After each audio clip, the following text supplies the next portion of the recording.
नमस्कार मित्रांनो, जर तुम्ही एस-टी बसने सवलतीच्या दरामध्ये प्रवास करत असाल, तर तुमच्यासाठी एक अत्यंत महत्त्वाची आणि मोठी बातमी समोर आली आहे. एस-टी महामंडळाने आता एक नवीन परिपत्रक जारी केले असून, त्यानुसार प्रवाशांना सवलतीचा लाभ घेण्यासाठी एन-सी-एम-सी म्हणजेच नॅशनल कॉमन मोबिलिटी कार्ड बंधनकारक करण्यात आले आहे. जर तुम्ही हे स्मार्ट कार्ड वेळेत काढले नाही, तर तुम्हाला एस-टी प्रवासादरम्यान मिळणारी कोणतीही सवलत मिळणार नाही आणि तुम्हाला थेट फुल तिकीट काढूनच प्रवास करावा लागू शकतो. त्यामुळे सर्व महिला, ज्येष्ठ नागरिक आणि अमृत ज्येष्ठ नागरिकांनी वेळीच सावध होऊन आपले हे नवीन स्मार्ट कार्ड लवकरात लवकर काढून घेणे गरजेचे आहे. परिवहन मंडळाने काढलेल्या या अधिकृत परिपत्रकानुसार येत्या 1 ऑगस्ट 2026 पासून महिला आणि सर्व ज्येष्ठ नागरिकांसाठी हे एन-सी-एम-सी कार्ड पूर्णपणे बंधनकारक करण्यात येणार आहे. महाराष्ट्र राज्य मार्ग परिवहन महामंडळाच्या प्रवासी सेवांमध्ये आर्थिक पारदर्शकता आणण्यासाठी, सुलभता वाढवण्यासाठी आणि डिजिटल व्यवहारांना मोठी चालना देण्यासाठी हा महत्त्वपूर्ण निर्णय घेण्यात आला आहे. राज्याचे परिवहन मंत्री तथा एस-टी महामंडळाचे अध्यक्ष प्रताप सरनाईक यांनी या संदर्भातील माहिती दिली असून, या निर्णयामुळे आता राज्यभरात एन-सी-एम-सी स्मार्ट कार्डची नोंदणी आणि वितरण मोहिमेला प्रचंड वेग आला आहे.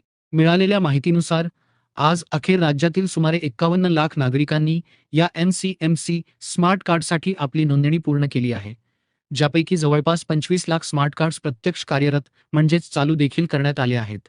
उर्वरित नोंदणीकृत लाभार्थ्यांची कार्डे देखील लवकरच सुरू केली जात असून, प्रवाशांची कोणतीही गैरसोय होऊ नये म्हणून राज्यभरात 4,000 हून अधिक कार्ड वितरण केंद्रे सक्रियपणे कार्यरत आहेत. ग्रामीण तसेच शहरी अशा दोन्ही भागातील नागरिकांना हे कार्ड अगदी सहजपणे उपलब्ध व्हावे, यादृष्टीने प्रशासनाकडून सर्व पावले उचलली जात आहेत. या संपूर्ण मोहिमेदरम्यान एन-सी-एम-सी स्मार्ट कार्डच्या वितरणामध्ये कोणत्याही प्रकारचा गैरव्यवहार किंवा भ्रष्टाचार खपवून घेतला जाणार नाही, असा कडक इशारा मंत्री प्रताप सरनाईक यांनी दिला आहे. जर कोणत्याही वितरण केंद्रावर विहित शुल्कापेक्षा अधिक रक्कम आकारून या स्मार्ट कार्डची विक्री किंवा वितरण केले जात असल्याचे आढळल्यास त्यांच्यावर कठोर कायदेशीर कारवाई करण्यात येईल आणि अशा केंद्रांचा परवाना तात्काळ रद्द केला जाईल, असे स्पष्ट करण्यात आले आहे.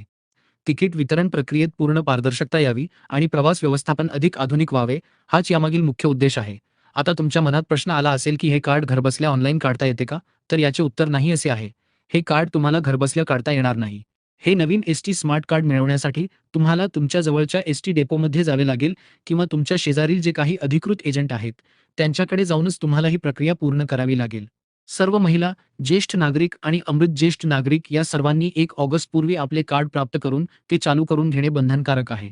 तर मित्रांनो, ही होती एस-टी महामंडळाच्या नवीन नियमाविषयीची अत्यंत महत्त्वपूर्ण माहिती.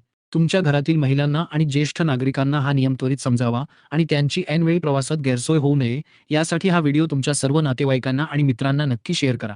माहिती आवडली असल्यास व्हिडिओला लाईक करा आणि अशाच नवनवीन अपडेट्ससाठी आपल्या चॅनेलला सबस्क्राईब करायला विसरू नका. धन्यवाद.